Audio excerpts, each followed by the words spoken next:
الحمد للہ الحمد للہ الحمد للہ رب العالمین والصلاة والسلام علی اشرف الانبیاء والمرسلین نبینا محمد وعلی آلہ واصحابہ اجمعین وبعد۔ معزز حاضرین جمعہ، تمام تعریفیں اللہ رب العالمین کے لیے ہیں جس نے اپنے بندوں پر بے شمار نعمتوں کی بارش کی ہے۔ بعض لوگ ان نعمتوں کا یا ان میں سے بعض نعمتوں کا مشاہدہ کرتے ہیں اور اپنے رب کا شکر بجا لاتے ہیں، اور بعض لوگ جہالت کی وجہ سے رب کا شکر بجا نہیں لاتے۔ میں گواہی دیتا ہوں کہ اللہ کے سوا کوئی حقیقی معبود نہیں، وہ اکیلا ہے، اس کا کوئی شریک نہیں، اس کا علم ہر جگہ ہے اور اس کی رحمت انسان و جنات ہر ایک کے لیے ہے، اور وہ محسنین سے قریب ہے۔ اور میں گواہی دیتا ہوں کہ محمد صلی اللہ علیہ وسلم اللہ کے بندے اور اس کے رسول ہیں۔ انہوں نے مسلمانوں کو تکلیف و اذیت دینے سے ڈرایا ہے اور خبردار کیا ہے۔ چنانچہ فرمایا، ہر مسلمان پر تمام مسلمانوں کا خون و مال اور اس کی عزت و آبرو حرام ہے۔ اللہ تعالیٰ ان پر اور تمام انبیاء و مرسلین پر اپنی رحمتیں نازل فرمائے، آمین یا رب العالمین۔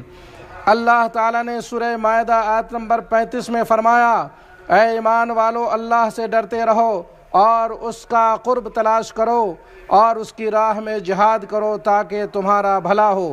نیز اللہ تعالیٰ نے فرمایا، یا ایھا الذین آمنوا اتقوا اللہ وکونوا مع الصادقین، اے ایمان والو، اللہ سے ڈرو اور سچوں کے ساتھ رہو۔ میرے بھائیوں، ہم سب امن کے محتاج ہیں اور امن ہم سب کی ذمہ داری ہے۔ اگر ہم نے امن کو کھو دیا تو زندگی میں کوئی لذت نہیں، ہماری سعادت سخاوت میں بدل جائے گی اور بے راہ روی عام ہو جائے گی۔ اللہ تعالیٰ نے اپنی کتاب میں مختلف جگہوں میں امن کو ذکر فرمایا ہے اور اسے اپنی عبادت سے جوڑا ہے، نیز امن کو ضائع کرنے اور اس کی نعمتوں کی ناکفری کرنے سے ڈرایا ہے۔ ارشاد باری تعالیٰ ہے، فَلْيَعْبُدُوا رَبَّ هَذَا الْبَيْتِ الَّذِي أَطْعَمَهُم مِّن جُوعٍ وَآمَنَهُم مِّن خَوْفٍ، پس انہیں چاہیے کہ اسی گھر کے رب کی عبادت کرتے رہیں جس نے انہیں بھوک میں کھانا دیا اور ڈر و خوف میں امن دیا۔ نیز اللہ تعالیٰ نے سورہ نحل آیت نمبر 112 میں فرمایا، اللہ تعالیٰ اس بستی کی مثال بیان فرماتا ہے جو پورے امن و اطمینان سے سری تھی، اس کی روزی اس کے پاس بافراغت ہر جگہ سے چلی آ رہی تھی، پھر اس نے اللہ تعالیٰ کی نعمتوں کا کفر کیا تو اللہ تعالیٰ نے اسے بھوک اور ڈر کا مزہ چکھایا، جو بدلہ تھا ان کے کرتوتوں کا۔ دوستو، اس سے یہ بات واضح ہو گئی کہ لوگوں کی امن کی حاجت کھانے پینے کی حاجت سے کم نہیں ہے، اور اگر امن برقرار رکھنے کے سلسلے میں تمام ملکوں کے قدیم و جدید مسلمانوں اور کافروں کا جائزہ لیا جائے تو امن اور ادب و اخلاق نیز فرد و مجتمع کے واجبات و حقوق کو برقرار رکھنے میں اسلام کو سب پر فوقیت حاصل ہوگا۔ اسی طرح امن کو برقرار رکھنے میں دوسروں کے مقابلے میں مسلمانوں کو خصوصیت حاصل تھا، اس لیے کہ وہ دین پر عمل کرتے تھے اور امر بالمعروف و نہی عن المنکر کے فریضے کو انجام دیتے تھے اور فساد و منکر کو روکتے اور نیکی کو پھیلاتے تھے۔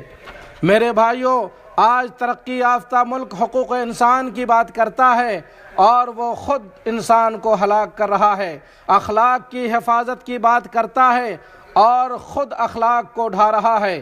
جہاں تک مسلم معاشرے کی بات ہے تو الحمدللہ ہمارے حقوق محفوظ ہیں، ہمارے لوگ مکرم ہیں اور ہمارے اخلاق اسلامی ہیں، اور ہمارے اسلامی حدود جرائم کرنے والے کو گناہوں سے پاک و صاف کر رہے ہیں، اور اس قصاص میں زندگی ہے جیسا کہ اللہ عز و جل نے فرمایا ہے۔ دوسرے لوگ ہمارے اس امن و سکون کو دیکھ کر حسد کر رہے ہیں اور ہمیں اس سے دور رکھ کر اپنی طرح بہیمیت کی زندگی کی طرف لے جانا چاہتے ہیں۔ دوستو، بعض لوگ قصاص کے نفاذ کو یعنی قاتل کے قتل اور زانی کے رجم اور چور کے ہاتھ کاٹنے کو شدت تصور کرتے ہیں، اور اس حدود کے نفاذ کے ذریعے عام بندوں پر اللہ کی رحمت کو بھول جاتے ہیں۔ یہ نہیں دیکھتے کہ اس حکم کے نفاذ کی وجہ سے ہمارے معاشرے میں جرائم بہت کم ہوتے ہیں اور ہمارا مجتمع فساد و مفسدین سے پاک ہو رہا ہے۔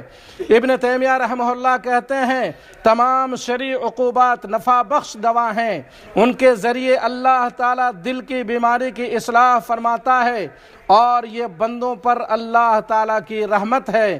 ارشاد باری تعالیٰ ہے وَمَا أَرْسَلْنَاكَ إِلَّا رَحْمَةً لِّلْعَالَمِينَ، ہم نے آپ کو رحمت للعالمین کر کے مبعوث کیا ہے۔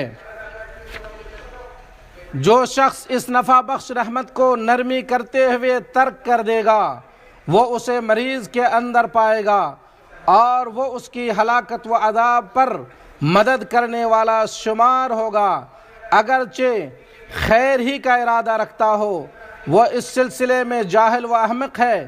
جیسا کہ بعض مرد و عورتیں اپنے مریضوں اور زیر تربیت اولادوں اور نوکروں پر نرمی کرتے ہوئے ان کی شرارت پر اور اچھے کام نہ کرنے پر ان کو تادیباً سزا نہیں دیتے ہیں، جو ان کی فساد، دشمنی اور ہلاکت کا سبب بنتا ہے۔ میرے بھائیوں، اسلام میں عقوبات و سزا کا مقصد افراد پر تسلط اور ظلم نہیں ہے، بلکہ اس کی مصلحت و خیر کے لیے سزا کے طور پر مشروع کیا گیا ہے، اور جرم کرنے والوں پر زیادتی نہیں کی گئی ہے۔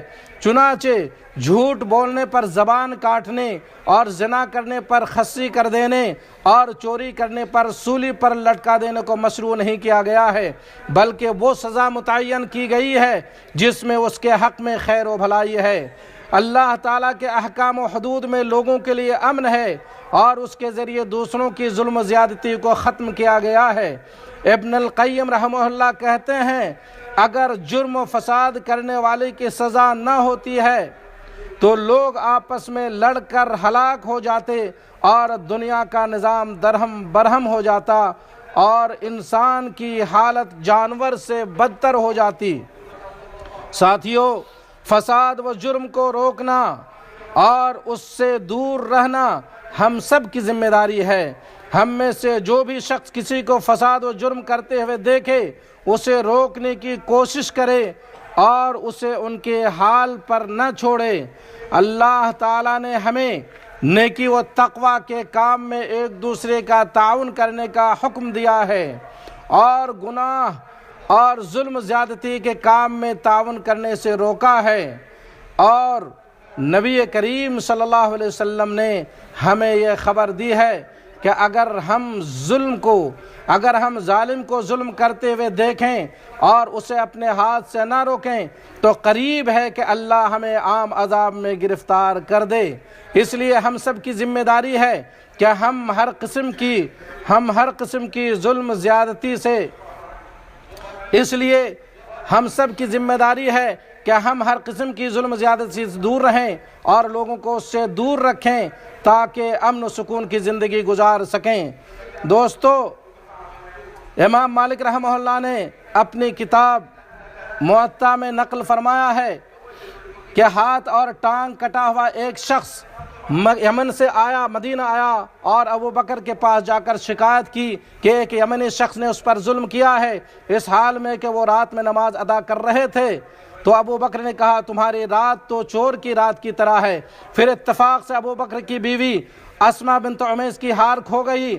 یہ شخص ان لوگوں کے ساتھ طواف کرتے رہا اور کہا اے اللہ تو اس شخص کا مواخذ کر جس نے سالے گھر والے کے ساتھ رات گزاری۔ پھر وہ ہار ان کے پاس مل گیا، چونکہ ابو بکر نے حکم دیا اور اس کا بایاں ہاتھ کاٹ دیا گیا۔ اللہ تعالیٰ نے فرمایا الذین آمنوا ولم یلبسوا ایمانہم بظلم اولئک لہم الامن وہم مہتدون۔ بارک اللہ لی ولکم فی القرآن العظیم ونفعنی وإیاکم بما فیہ من الآیات والذکر الحکیم انہ تعالی جواد کریم ملک بالرؤوف الرحیم۔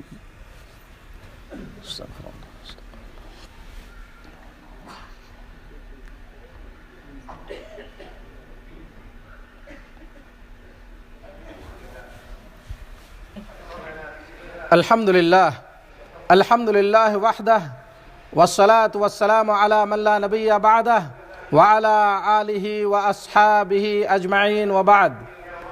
دینی بھائیوں، تمام تعریفیں اس اللہ رب العالمین کے لیے ہیں جس نے اسلام کے ذریعے ہمارا اکرام کیا ہے اور قرآن کے ذریعے ہمیں شرف بخشا ہے، اور میں گواہی دیتا ہوں کہ اللہ کے سوا کوئی حقیقی معبود نہیں، وہ اکیلا ہے، اس کا کوئی شریک نہیں۔ جو اس کی شریعت سے چمٹ جائے گا وہ دنیا میں کامیاب ہو جائے گا اور آخرت میں فلاح پا جائے گا، اور جو اس کے راستے سے اعراض کرے گا اس کی زندگی تنگ ہوگی اور وہ قیامت کے دن اندھا کر کے اٹھایا جائے گا۔ اور میں گواہی دیتا ہوں کہ محمد صلی اللہ علیہ وسلم اللہ کے بندے اور اس کے رسول ہیں۔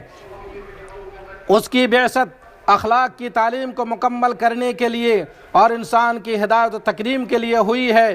جو اس کی اطاعت و پیروی کرے گا وہ کامیاب ہو جائے گا، اور جو اس کی مخالفت کرے گا وہ گمراہ ہو جائے گا۔ اللہ تعالیٰ ان پر اور تمام انبیاء و مرسلین پر اپنی رحمتیں نازل فرمائے، آمین یا رب العالمین۔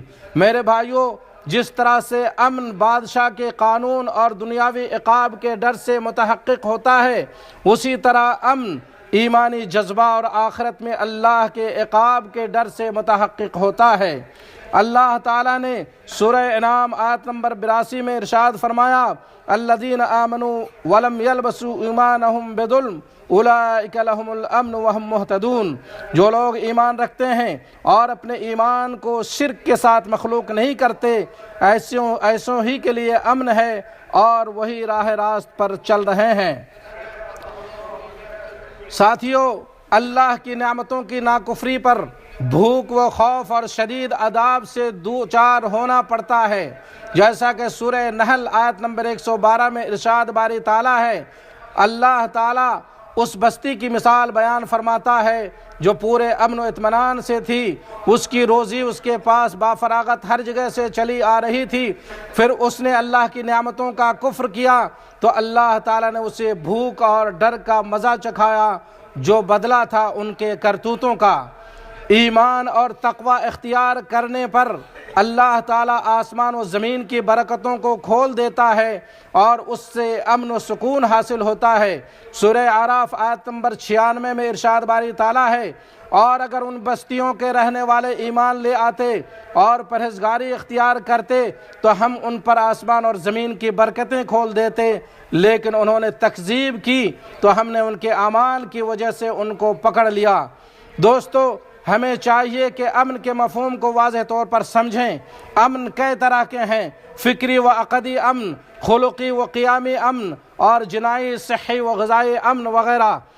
اگر دوسرے منحرف مذاہب کو دین اسلام کے ساتھ اختلاط کی اجازت دی جائے تو ہمیں شک نہیں کہ عقدی امن اس سے متاثر ہوگا، اس لیے کہ ان کے مذاہب میں جن جرائم کے ارتکاب کی اجازت ہے وہ اس کا ارتکاب کریں گے، اور اس سے اور ان کے شعائر سے عام لوگ فتنے کے شکار ہوں گے، اور اس میں کوئی شک نہیں کہ منحرف عقائد اور فاسد تصورات منحرف سلوک و برتاؤ کو جنم دے گا اور اس سے امن میں خلل پڑے گا۔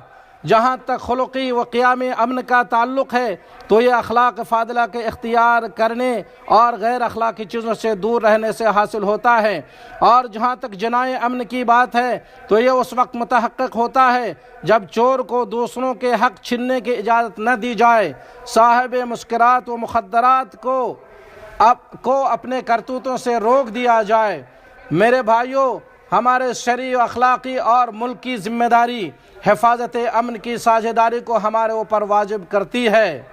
اس لیے نبی کریم صلی اللہ علیہ وسلم نے قبیلہ خزیمہ کی ایک عورت کی چوری کی حدود کو معاف کرنے کے لیے اسامہ بن زید کی شفاعت کو ٹھکرا دیا اور فرمایا، اتشفع فی حد من حدود اللہ، تو اللہ کے حدود سے ایک حد کے لیے شفاعت کر رہے ہو؟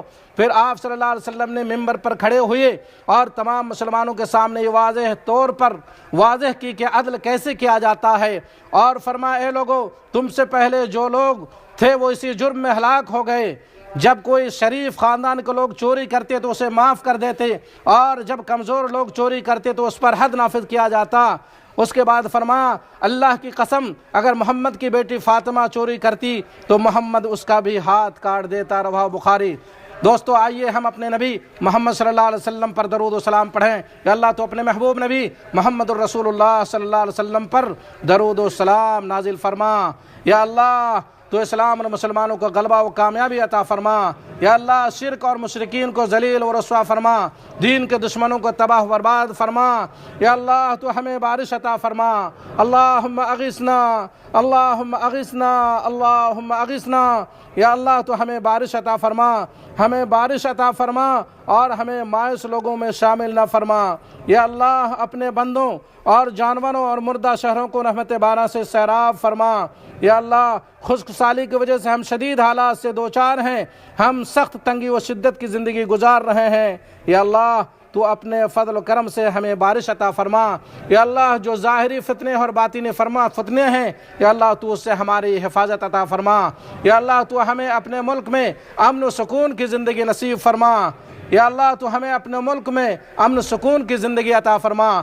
یا اللہ ہمارے خادم حرمین شریفین کو اور ان کے نائب کو تیرے پسندیدہ اور رضا کا باز بننے والے کام کی توفیق عطا فرما اور نیکی و تقوی کے کاموں کے لیے ان کی رہنمائی عطا فرما۔ یا اللہ تمام مسلم حکمرانوں کو، تمام مسلم حکمرانوں کو تیری شریعت اور سنت نبی کے نفاذ کی توفیق عطا فرما۔ یا اللہ جو لوگ قرض دار ہیں ان کی قرض کو عطا فرما۔ یا اللہ جو لوگ ننگے ہیں یا اللہ ان کو ستر و لباس عطا فرما۔ یا اللہ جو لوگ بھوکے ہیں یا اللہ تو ان کو رزق عطا فرما۔ یا اللہ تو اپنے فضل کرم سے ہماری ان دعاؤں کو قبول فرما۔ وصلی اللہ علی نبینا محمد وعلی آلہ واصحابہ اجمعین۔